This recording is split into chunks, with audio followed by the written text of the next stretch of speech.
Hi, and welcome to the first episode of the Poor Man Gamer Show, where I give my 2 cents on games under $10. Now let's face it, new video games are expensive, and unless you have far too much time and money on your hands, you probably don't get to play every new release as soon as it comes out. So this show is my chance to play some older titles that I didn't hear about when they first came out, and maybe you too, or to revisit some larger AAA titles after all the hype, good or bad, has died down. So let's get started by reviewing the 2006 Xbox 360 exclusive, Project Sylpheed, Arc of Deception. Project Sylpheed, Arc of Deception, was billed as the spiritual successor to a game called, wait for it, Sylpheed. Seriously, they just changed one letter. Totally original, like the Pepperpuff Girls and Sonic the Hedgehog. The original game was released on DOS and later ported to the Sega CD, and there was also a sequel on the PS2. Arc of Deception was developed by former Game Arts employees who formed a special team at Sega Corporation to work with Square Enix on developing this new reimagining of the IP. Despite their desperate efforts to tie Arc of Deception to the original Sylpheed, to say it's a spiritual successor is a bit of a stretch. The original series of games were a 2D vertical shooter on an angled field, and sometimes rail shooters, while Arc of Deception is a different 3D space combat simulator. Besides the fact that both games take place in space, there's little similarity between the two series. Though it may not relate to the original very much, Project Sylpheed can stand on its own merit. The first things you'll notice are the graphics. Square Enix has always published beautiful games, and this one is no exception. My first RPG was Final Fantasy VII, and when I look back, I can admit that while the game was fun, I was mostly playing so I could ooh and ah over the next cutscenes. And the good people at Square Enix brought their A game for the visuals of Project Sylpheed, Arc of Deception. Games set in space can often fall into a trap of everything looking the same. In Arc of Deception, however, each area looks very distinct, and there are a lot of nice details in the background. Sometimes you're flying near a space station, within an asteroid field, inside the atmosphere of a planet, or fighting in the middle of a massive fleet of ships. There's so much happening in the game that there's hardly time to enjoy it while you're playing, but that also means that you won't get bored looking at black backdrops and star fields. The cutscenes are also particularly good. The animation is smooth, and the characters move in a relatively natural way. And the developers went out of their way to include a diverse cast of characters, or at least what passes for diversities in games with anime-inspired art styles. Sure, the black squad leader you meet at the beginning, who I'm sure will live for the entire game,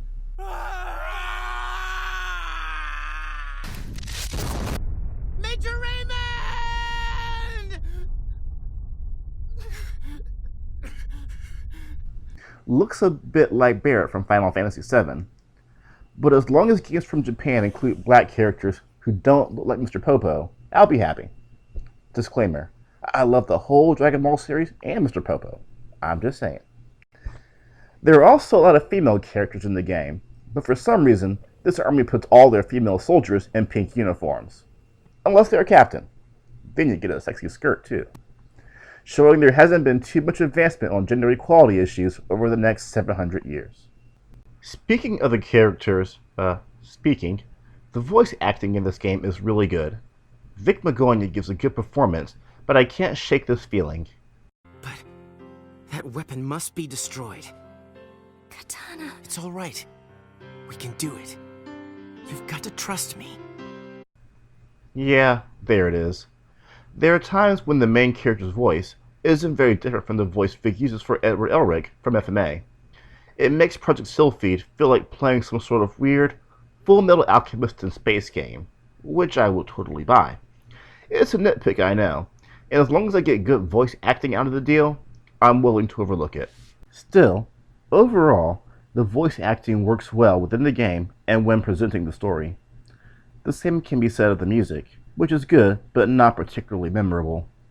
The developers try really hard to push the story, with long cutscenes and character development, but I feel it's just okay in the end.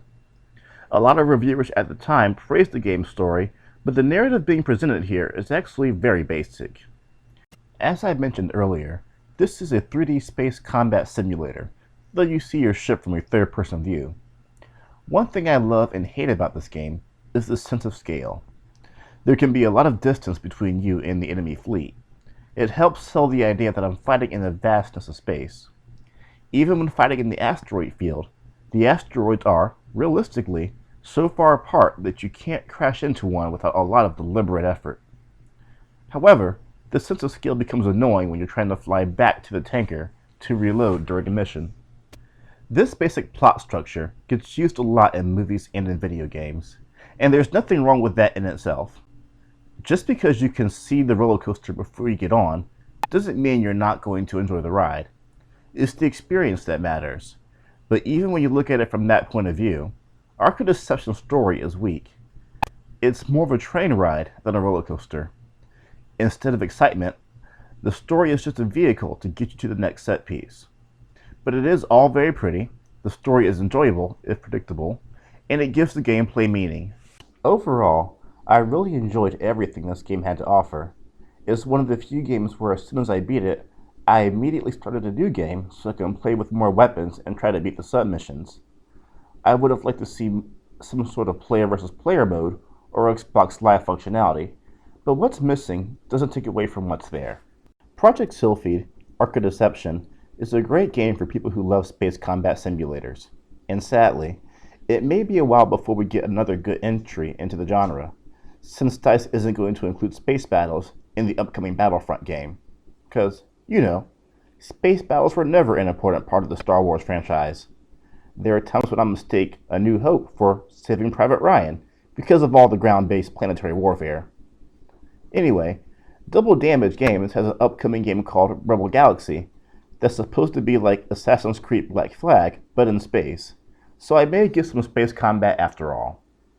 In the end, Arc of Deception has solid gameplay, beautiful graphics, and a well-acted, if underwhelming, story. I feel it's a shame that this game didn't get the attention it deserved here in the West. It might have done better if it had been released on PlayStation 3, where it would have found a larger audience. In Japan, the game sold well enough to become an Xbox Platinum hit release. Here in the US, however, GameStop has the original for under $3, and the price runs a little bit higher on eBay. If you're into 3D space shooters, I highly recommend you seek this game out. And if you're new to the genre, and happen to see it on a shelf, pick it up. You won't be disappointed. Well, that's it for this episode. This time, I got lucky. I found a really cheap game that turned out to be pretty awesome. Let's see if my winning streak continues in the next episode. Until next time, I'm the Poor Man Gamer, and remember, just because a game is low on price, doesn't mean it's low on fun.